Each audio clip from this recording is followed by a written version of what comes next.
අපි හැමෝම කැමති අනුන් අපිට හොඳයි කියනවා අහන්න. හැබැයි ඒක ලොකු උගුලක්. අනුන්ගේ හොඳ අහන්න පුරුදු වුණොත් කවදා හරි ඒ අයම නරකයි කියද්දී ඔයාට දරාගන්න බැරි වෙනවා. සුබ දවසක්. ඔයා පොඩ්ඩක් හිතලා බැලුවද ඇයි අපිට පොඩි දේටත් මෙච්චර කේන්ති යන්න කියලා? කවුරු හරි පාරේදී අපිට බැන්නොත් නැත්නම් අපේ පෝස්ට් එකකට නරක කමෙන්ට් එකක් වැටුනොත් ඇයි අපි දවසම ඒ ගැන හිත ලත වෙන්නේ? ඒකට හේතුව තමයි අපි අපේ සතුට තීරණය කරන්න ඉඩ දීලා තියෙන්නේ වෙනත් අයට. ලංකාවේ අපිට ජීවත් වෙද්දී ඕනතරම් ප්‍රශ්න තියෙනවා. ආර්ථිකය, ගෙදර ප්‍රශ්න, රස්සාවේ ප්‍රශ්න, මේ හැම දෙයක්ම අපේ ඔළුව ඇතුළට ඇවිත් අපේ සැනසීම නැති කරනවා. හැබැයි මේ හැම කලබලයක් මැදත් කිසිම දෙයකින් හොල්ලන්න බැරි මනුෂ්‍යයොත් ඉන්නවා. ඒ අය ගාව තියෙන රහස තමයි උපේක්ෂාව. එහෙමත් නැත්නම් art of indifference.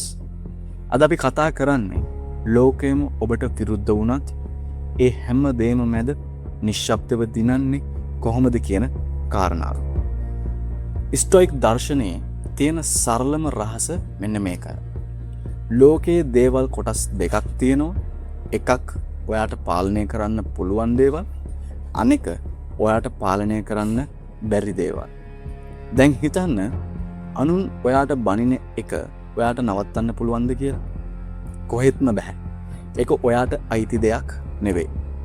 හැබැයි ඒ බැනුම අහලා ඔයා කේන්ති ගන්නවද නැත්නම් hina වෙලා ඉන්නවද කියන එක තීරණය කරන්න පුළුවන් ඔයාටම විතරයි. ඒක ඔයාගේ පාලනය යටතේ තියෙන දෙයක්. අපි දුක් වෙන්නේ අපිට පාලනය කරන්න බැරි දේවල් පස්සේ දුවන නිසා. වැස්ස කියන දේ කවදාවත් අපිට නවත්තන්න බෑ. හැබැයි අපිට පුළුවන් කුඩයක් අරන් යන්න. අන්න ඒ වගේ අනුන්ගේ වචනවලට ඔයාගේ දවස විනාශ කරන්න ඉඩ දෙන්න කොහෙත්ම එපා. ඒ වගේ වෙලාවට මට මේක අදාළ නැහැ කියලා හිතන්න පුරුදු වෙන්න. ගොඩක් අය හිතන්නේ කවුරු හරි අපිට බැන්නොත් ඒකට වඩා හයියෙන් බනින එක වීරකමක් කියලා. ඒත් ඇත්තටම වීරකම තියෙන්නේ නිහඬව ඉන්න එක. ඔබ තර්ක කරන හැම වෙලාවකම ඔබේ වටිනා ශක්තිය අනික් කෙනාට නිකරුණේ පූජා කර. ඔබට අපහාස කරන කෙනෙක්ට දිය හැකි හොඳම දඩුවම තමයි ඒක ඇහුනේ නැහැ වගේ ඉන්න එක. ඔයා ගැන ලෝකය මොනා කිව්වත් ඔයා කවුද කියලා ඔයා දන්නවනම් ඔයාට කාටවත් මුකුත් ඔප්පු කරන්න අවශ්‍ය නැහැ. ඉතින් නිශ්ශබ්දව ඔයාගේ වැඩේ කරගෙන යන්න. ඔයාගේ ජයග්‍රහණය පස්සේ කාලෙක ලෝකයටම උත්තර දෙයි. ජීවිතේ අපිට හැමදාම ලේසි වෙන්නේ නැහැ මගේ මිත්‍රයා. ලංකාවේ තරුණයෙක් විදිහට අද ඔයාට සල්ලි ප්‍රශ්න ඇති, ආදරේ ප්‍රශ්න ඇති, මේ හැම දෙයක්ම එන්නේ ඔයාව වටන්න නෙමෙයි. ඔයාව පන්නරයකට අරගෙන යන්න. ඉතින් ලැබෙන හැම බාධාවක්ම ඔයාට ලැබෙන පුහුණුවක් විදියට දකින්න පටන් ගන්න. යකඩයක් ශක්තිමත් වෙන්නේ ගින්දරෙන් තැලිලා. ඔයාගේ මනස ශක්තිමත් වෙන්නේ මේ වගේ අමාරු කාලවලින් බැට කාලා. ඒ නිසා ප්‍රශ්නයක් ආවම ඇයි මට මෙහෙම වුණේ කියලා අහන්නේ නැතුව මම මේකෙන් මොකක්ද ඉගෙන ගන්න කියලා හිතන්න පටන් ගන්න. අපි හැමෝම කැමති අනුන් අපිට හොඳයි කියනවා අහන්න. හැබැයි ඒක ලොකු උගුලක්. අනුන්ගේ හොඳ අහන්න පුරුදු වුණොත් කවදා හරි ඒ අයම අපිට නරකයි කියද්දි ඔයාට දරා ගන්න බැරි වෙනවා. ඔබේ උපරිමය කරන්න පටන් ගන්නවා. ඒකේ ප්‍රතිඵලය මොකක් වුණත් ඒකට ලෝකය මොනවා කිව්වත් ඒක අදාළ කරගන්න එපා. ඔයා රස්සාව කරන්නේ සල්ලි වලට හෝ ප්‍රසිද්ධියට නෙවෙයි. ඒ වැඩේට තියෙන ආසාවට කියලා හිතන්න. එතකොට කාටවත් ඔයාව වටන්න බෑ.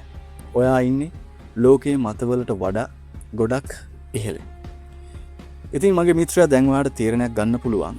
එක්ක හැමෝම වගේ පොඩි දෙයකට කේන්ති අරගෙන අඬ පාඩුවේ පැත්තකට වෙලා ඉන්න පුළුවන්.